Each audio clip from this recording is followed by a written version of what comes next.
নমস্কার বন্ধুরা, Bengali love story তুমি যাকে ভালোবাসো পরবর্তী পর্ব 14 নম্বর পর্ব নিয়ে চলে এসেছি। আশা করি পর্বটা সকলের খুবই ভালো লাগবে। শুরু করছি। মিঠি এবং অভিক মিলে ঈশাকে ধরে ধরে নিয়ে গিয়ে বিছানায় শুইয়ে দিল। মিঠি অভিককে বলল, হ্যাঁ রে, মেয়েটার তো কোমরে বেশ ব্যথা লেগেছে মনে হচ্ছে, সোজা হতে পারছে না, কি করা যায় বলতো? ঈশা কাঁদো কাঁদো হয়ে বলল, ভালো আন্টি, আমি কি তাহলে বিয়ে বাড়িতে মজা করতে পারবো না? না, পারবে না, অভিক রেগে বলে উঠল। খুব ছোটাছুটি করার শখ না তোমার? এবার পড়ে থাকো এই রুমের মধ্যে, একটা ব্লান্ডার না ঘটালে শান্তি নেই। অভিকের বকুনি খেয়ে ঈশার মুখটা আরও ছোট হয়ে গেল।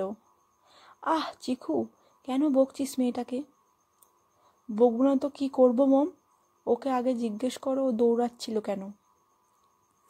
ঈশা মুখ নিচু করে ধীর গলায় বলল, আমি ভালো আন্টিকে একটা কথা বলতে যাচ্ছিলাম, তাই জন্যে। তাই তোমাকে সেটা দৌড়ে গিয়ে বলতে হবে? মম কি কোথাও চলে যাচ্ছিল? এত চঞ্চল কেন তুমি ঈশা? অভিকের বকুনি খেয়ে ঈশার চোখে জল টলটল করছে, যে কোনো মুহূর্তে টুপ করে ঝরে পড়ার অপেক্ষা। এর আগে কেউ ওকে এভাবে বড়দিনও বকাবকি করেনি। আচ্ছা ঠিক আছে চিকু, অনেক বকেছিস ওকে, এবার থাম তো। এখন কি করবি সেটা বল। সবাই আনন্দ করবে আর মেয়েটা এভাবে শুয়ে থাকবে, তা তো হতে পারে না বল।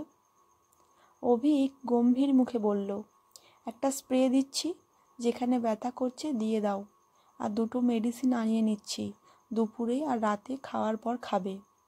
ঈশা চুপ করেছিল, তবে এখন ওষুধের কথা শুনে মিঠিকে কাতর কণ্ঠে বলল, ভালো আন্টি, তুমি তো জানো আমি ওই ট্যাবলেটগুলো খেতে পারি না, গলায় আটকে যায়। মিঠি কিছু বলার আগেই অভিক বলল, সেটা লাফালাফি করার আগে মনে ছিল না? ওষুধ যদি না খেতে পারো তাহলে এই রুমে বন্দি হয়ে পড়ে থাকো, কোনো মজা করতে হবে না তোমাকে। মিঠি ঈশার পাশে বসে ওর মাথায় হাত বুলিয়ে বলল, চিন্তা করিস না, আমি আছি তো সোনা। ঈশা ম্লান হেসে মিঠির কোলে মুখটা গুঁজে দিল। অভিক সেটা দেখে মনে মনে বলল, মমের আদর পেয়েই ওর এই অবস্থা হয়েছে। তারপর মুখে বলল, আমি স্প্রেটা নিয়ে আসছি। অভিক চলে যেতেই মিঠি এবার ঈশাকে বলল, তুই অভিকদার কথায় কিছু মনে করিস না, ও কিন্তু। মিঠির কথা শেষ হওয়ার আগেই ঈশা মিঠির কোল থেকে মুখ তুলে বলল, আমি কিচ্ছু মনে করিনি ভালো আন্টি, আমি জানি অভিকদা আমার ভালোর জন্যই বকছিল। ঠিকই তো বলেছে অভিকদা, দোষটা তো আমারই। আমার ওইভাবে দৌড়ে তোমার কাছে যাওয়াটা ঠিক হয়নি। আজ অভিকদা ছিল বলে তাই, না হলে ধাক্কা লেগে অন্য কারো তো ক্ষতি হতে পারতো বলো। মিষ্টি ঈশার কপালে আলতো করে একটা কিস করে বলল, এত বুঝিস, তাও মাঝে মাঝে এমন কেন বদমাইশ করিস বল? তোকে কেউ বকাবকি করলে কি আমার ভালো লাগে ইস্যু? সরি ভালো আন্টি। ঈশা এবার মিঠির কোলে মাথাটা রাখলো। অভিক স্প্রেটা নিয়ে ফিরে এসে বলল, মম, তোমার ওকে আদর করার পর্ব শেষ হয়ে গিয়ে থাকলে স্প্রেটা লাগিয়ে দেবে, আর বাকি ওষুধ আমি পরে পাঠিয়ে দিচ্ছি। অভিক চলে যেতেই মিঠি স্প্রেটা নিয়ে ঈশার কোমরে ব্যথা পাওয়া স্থানে দিতে দিতে বলল, যে কথাটা বলতে গিয়ে এত কাণ্ড ঘটালি, সেই কথাটাই তো বললি না। ও হ্যাঁ হ্যাঁ হ্যাঁ, আসলে ভালো আন্টি, আমি না বাগানটা ঘুরে ঘুরে দেখছিলাম, তখনই আমার মনে হলো হলদির অনুষ্ঠানটা ওই বাগানে করলে কেমন হয়। ওয়েডিং প্ল্যানার লোকেরা তো রিসর্টের বড় হল রুমে হলদির ব্যবস্থা করবে বলেছে, তুমি ওদেরকে গিয়ে এটা বলো না। মিঠি স্প্রে লাগানো হয়ে যেতে বলল, আচ্ছা বেশ বলবো, তবে এখন রেস্ট নেই, আমি দিয়া আর পর্ণাকে পাঠিয়ে দিচ্ছি, কোনো দরকার হলে ওদের বলবি। আর তোর দুপুরের খাবারটা আমি নিয়ে আসবো, তোর বাইরে দেওয়ার দরকার নেই। আজকের দিনটা রেস্ট নে, কাল দেখবি আবার বদমাইশি করতে পারবি। ঈশা মিষ্টি হেসে ঘাড় নাড়ল। মিঠি দরজাটা ভেজিয়ে দিয়ে চলে গেল। ঈশাকে স্প্রেটা দিয়ে এসে অভিক এগিয়ে গেল রূপসার রুমের দিকে। এখানে আসা থেকে ওর সাথে ঠিক করে কথা বলাই হয়নি, বলবেই বা কী করে? তার আগেই তো ঈশা ওরকম একটা কাণ্ড ঘটালো। সত্যি বড্ড ছটফটে মেয়েটা, তবে আজ ওকে বোধ হয় একটু বেশিই বকা হয়ে গেছে। ভাবতে ভাবতেই রুমে ঢোকে অভিক। ঢুকেই দেখলো মিসেস খান্না আছেন রুমের ভেতর, মানে রূপসার মা। তিনি জিনিসগুলো গুছিয়ে দিচ্ছেন, তবে রূপসাকে কিন্তু ঘরের কোথাও দেখতে পেল না। অভিককে দেখতে পেয়েই মিসেস খান্না বললেন, আরে অভিক, ভেতরে এসো। আন্টি, সব ঠিক আছে তো? হ্যাঁ হ্যাঁ বেটা, সব ঠিক আছে। এখানে সার্ভিস খুব ভালো। তুমি বসো না, দাঁড়িয়ে আছো কেন? অভিক রূপসার সাথে কথা বলবে বলেই এসেছিল, কিন্তু ওকেই যখন রুমে পেল না, তখন আর এখানে বসে লাভ নেই। তাই ও বলল, না আন্টি, আমি আর বসবো না। আমি শুধু আপনাদের কিছু প্রয়োজন কিনা দেখতে এসেছিলাম। আমার আরও কিছু কাজ আছে, চলি।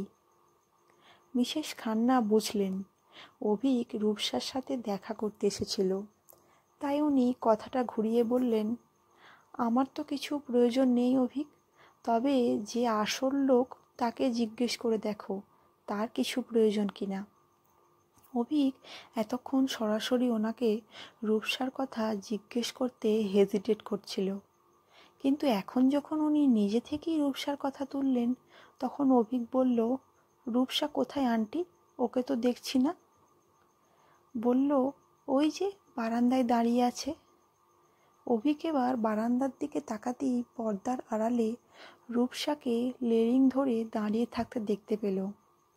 মিসেস খান্না ওদেরকে একটু একা ছাড়ার জন্য বললেন, অভিক, তুমি রূপসার সাথে কথা বলো, আমি একটু আমাদের রুম থেকে ঘুরে আসি, দেখি তোমার আঙ্কেলের কিছু প্রয়োজন কিনা। অভিক ঘাড় নাড়তেই মিসেস খান্না চলে গেলেন। রূপসা বারান্দায় দাঁড়িয়ে ওদের সব কথাই শুনতে পাচ্ছিল, কিন্তু তা ও ভেতরে আসেনি। অভিক দেখল বারান্দায় আসতেই রোদের তীব্র প্রভাব। চোখ দুটো কুঁচকে বন্ধ করে ফেলে অভিক। ও বুঝে পাচ্ছে না এই ঝলসানো রোদের মধ্যে রূপসা কেন দাঁড়িয়ে আছে, আর কিভাবে দাঁড়িয়ে আছে। রূপ, এখানে এত গরমে কেন দাঁড়িয়ে আছো তুমি?